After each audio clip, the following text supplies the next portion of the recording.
Good morning from Sydney. My name's Jo. I'm the face behind Joanna Frankham Coaching, and I am also a long-time sufferer of HS.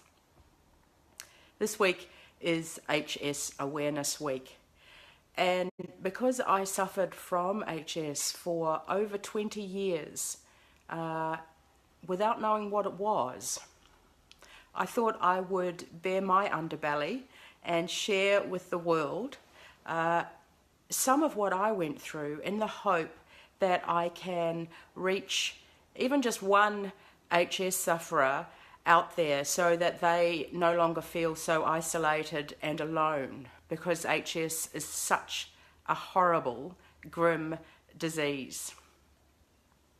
So this video is for people who suffer from HS, people who are in a relationship with somebody who suffers from HS, or people who suffer from an as yet undiagnosed painful disease, who may stumble across this and think, what the hell's going on here?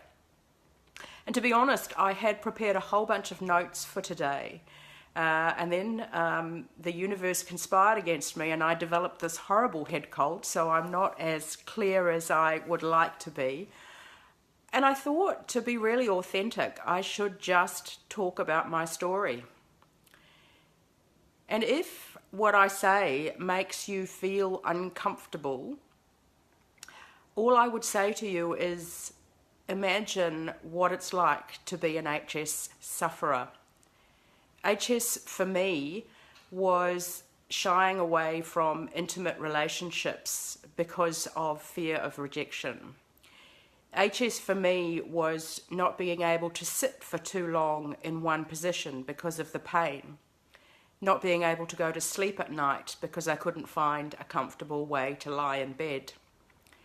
HS for me was not wearing jeans for a period of 5 years because I had one HS site in one very, very intimate and sensitive spot, and the jeans rubbed against it.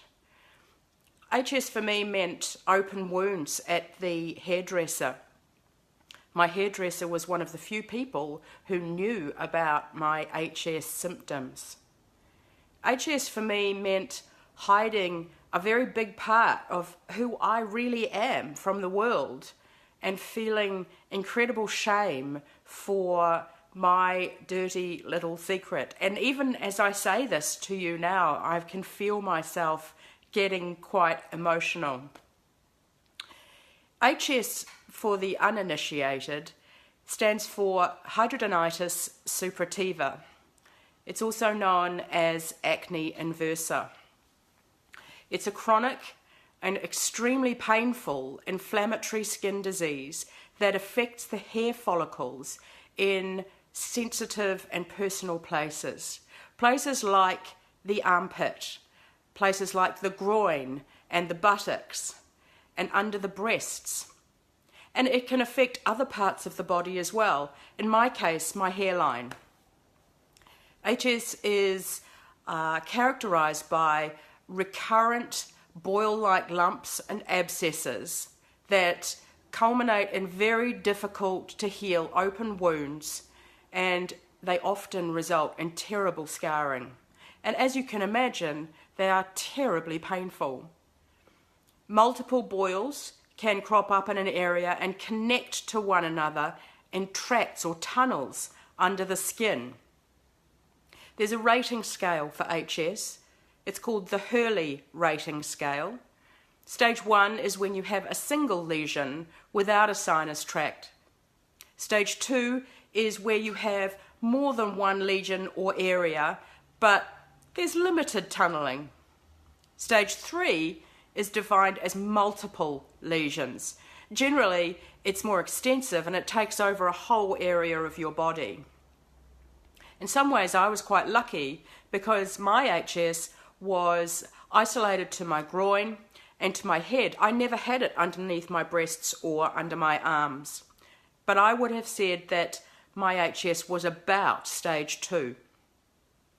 Current thinking is that HS is an auto-inflammatory disease, a disease of the innate immune system, as opposed to an autoimmune disease, which is a disease of the adaptive immune system. The fact of the matter is that the medical and science professions are finding out more about HS every year. In addition to the physical side effects of the disease, HS has significant psychological impact. Often, it can take years, decades, in my case over 20 years, for patients to receive a diagnosis. And when you couple this with the typical onset time of the disease being late adolescence, early adulthood, which is a vulnerable time for many of us, it's common for diagnosis to take far too long. And many patients suffer from poor body image and depression and anxiety. HS kills self-esteem. So my story, I grew up in Auckland, New Zealand. I had a pretty great childhood, really, but I did have a few health issues. I was born with an eye problem, so I had eye surgery at a very young age. And then when I was about 9, I contracted scarlet fever, which was really unusual given the fact that I was growing up in New Zealand. And I was hospitalised. It was quite serious. Clearly, I took a lot of antibiotics. Then when I got to my teens, I developed really, really bad acne. I was put on antibiotics, and when they didn't work, I was put on Accutane. And I am absolutely convinced that my time on Accutane seriously contributed to my later development of HS. HS arrived for me when I was in London in my early 20s on my overseas experience. And I first noticed a painful lump in a very sensitive personal area, and I thought that it was a form of sexually transmitted disease. I went to the doctor. I was convinced I had herpes, and I was full of shame. I can tell you now, I wish that I had had herpes. HS is a far, far more hideous affliction than herpes. My doctor told me that I didn't have herpes. I didn't have a sexually transmitted disease, but I probably had some issues with hygiene and that I should bathe more often. He was the first doctor of many to tell me that I was unclean, and you can imagine what sort of long-term impact that has on a young adult self-esteem who is just starting to develop her independence.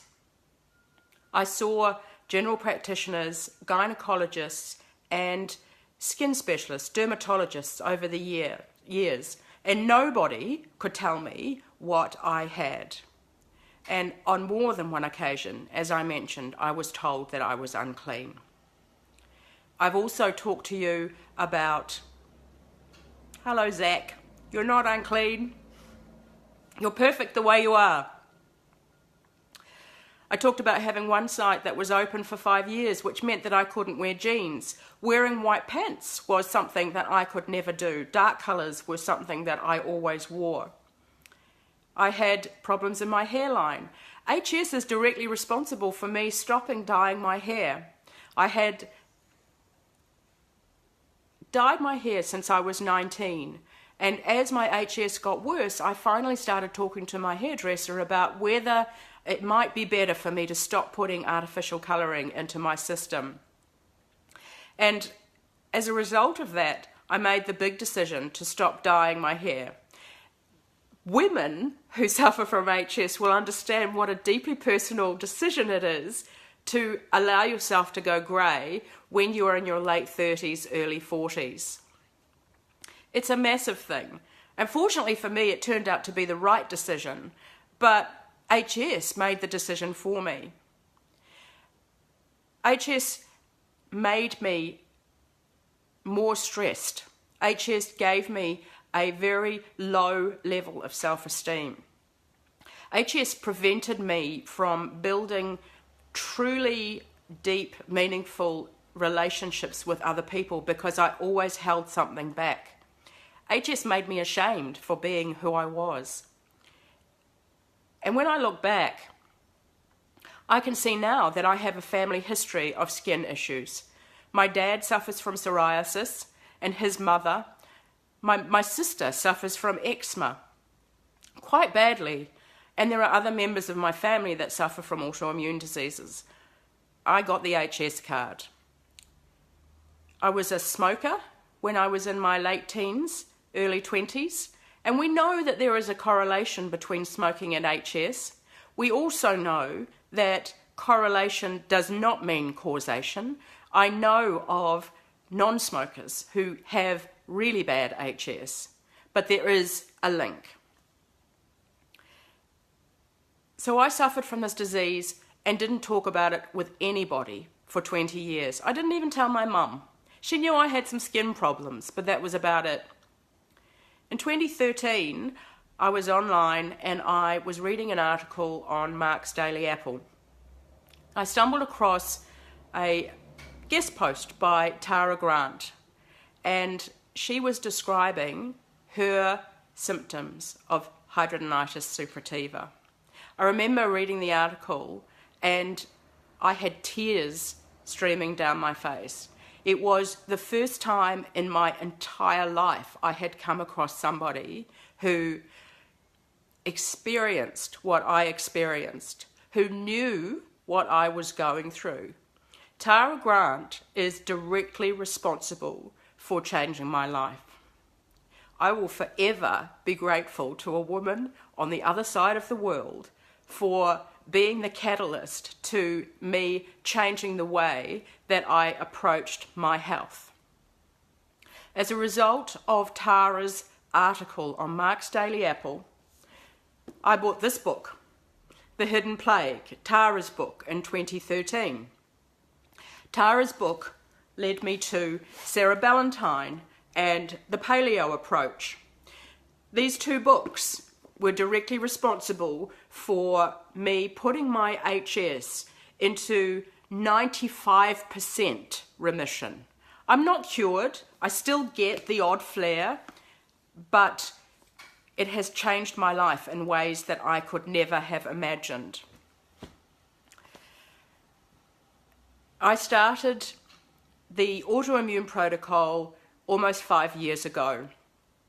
I did this concurrently with finding a very good functional doctor who has helped me to navigate some of my health issues. Zach, I'll get to that. I'll talk about how long it took, and it's different for everybody. I threw myself into the Autoimmune Protocol elimination phase, and I was in that phase, Zach, for 9 months. And to be honest, my HS got a little worse before it got better.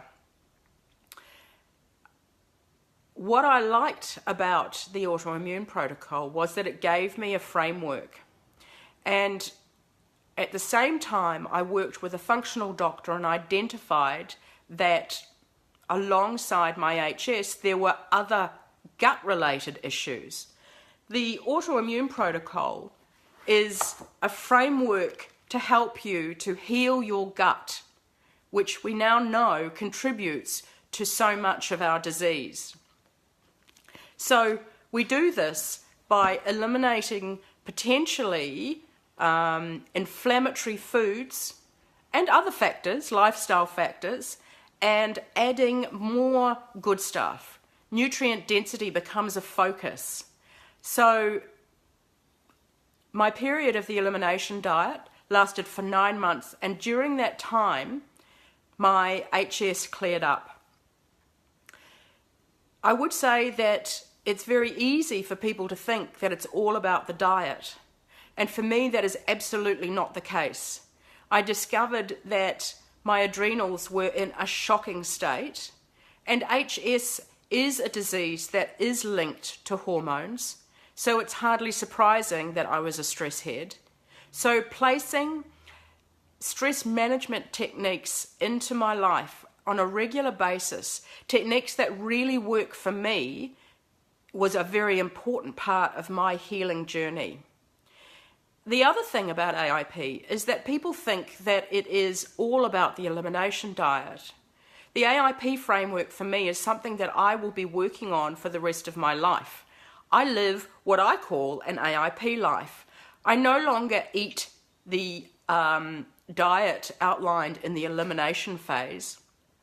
I now have successfully reintroduced a whole number of foods which are personal to me. But the framework allows me to personalize that so that I can make it work to fit my lifestyle. And yes, it's hard work. And yes, it is quite prescriptive in the beginning, but it is a very nutrient-focused approach. And it's one that has absolutely changed my life. What we know about treating HS is that there are a few options, and please, as I go through these options, I am passing no judgment on anybody for what they choose to do. HS is a hugely shameful and debilitating disease, and it drives people to make decisions that are very personal for them. There is no cure for HS. It affects between 1 and 4% of the population, so it is absolutely not the rare disease that we were led to believe in years past. To give you some perspective, psoriasis affects about 2% of the population. So that means that conservatively, there are at least 3 million people in the US alone that suffer from HS. When you are looking at treatments for HS, doctors will often want to, one, offer you antibiotics and biologics. I'm having a brain fart. Biologics, things like Humira. Antibiotics are not the answer when it comes to straight HS. If you have an infection, it's a different story. But for me, the biologics were not the answer because of the potential side effects. I was all about healing my gut, not adding to the gut dysbiosis. I never investigated surgery. Understand, Zach? It's very common.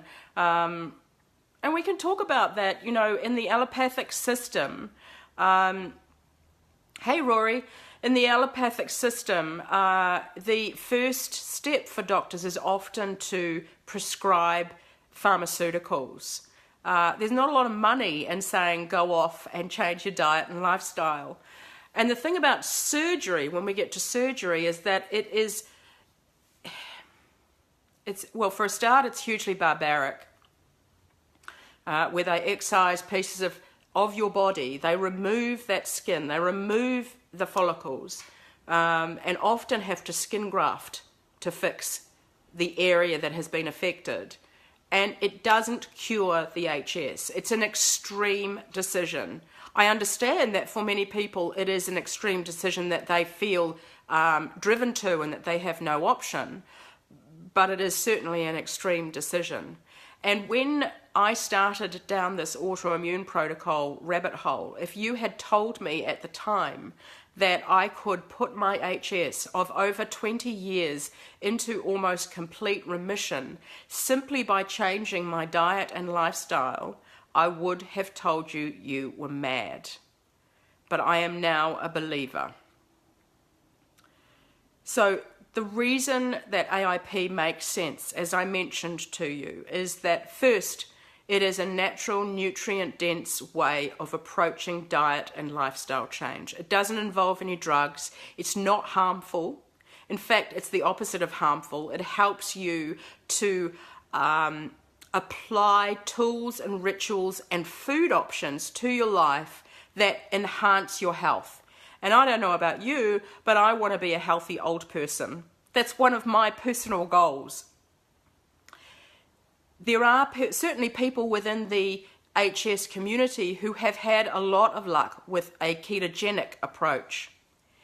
The reason that I don't use a keto approach is that I have severely compromised adrenals, and I don't believe that there is enough evidence to tell me that it is safe for me to be following a long-term ketogenic approach, and that I'm getting enough fiber to help me heal my gut. Vegetarianism is another question that we get from a lot of people within the HS community. My personal belief is that we are designed to eat a moderate amount of healthy, happy animal protein. It's why we've got the teeth that we have, and it's how we've evolved over the years. But I do understand that there is a philosophical reason for some people to choose to avoid animal protein. And in that case, my suggestion is that people check out the Wales Protocol, which is very similar to AIP, and it has a vegetarian option.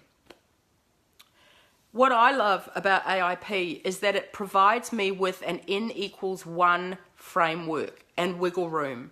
It means that I can personalize this process to fit me and my lifestyle.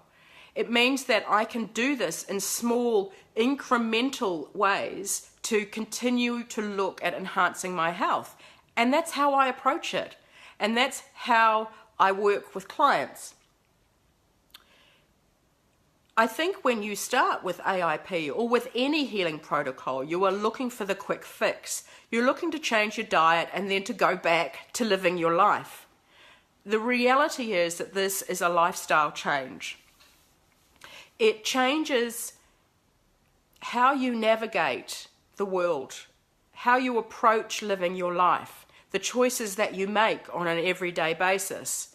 And I think that's only a really good thing, especially when I look at how changing my diet and lifestyle has transformed my health.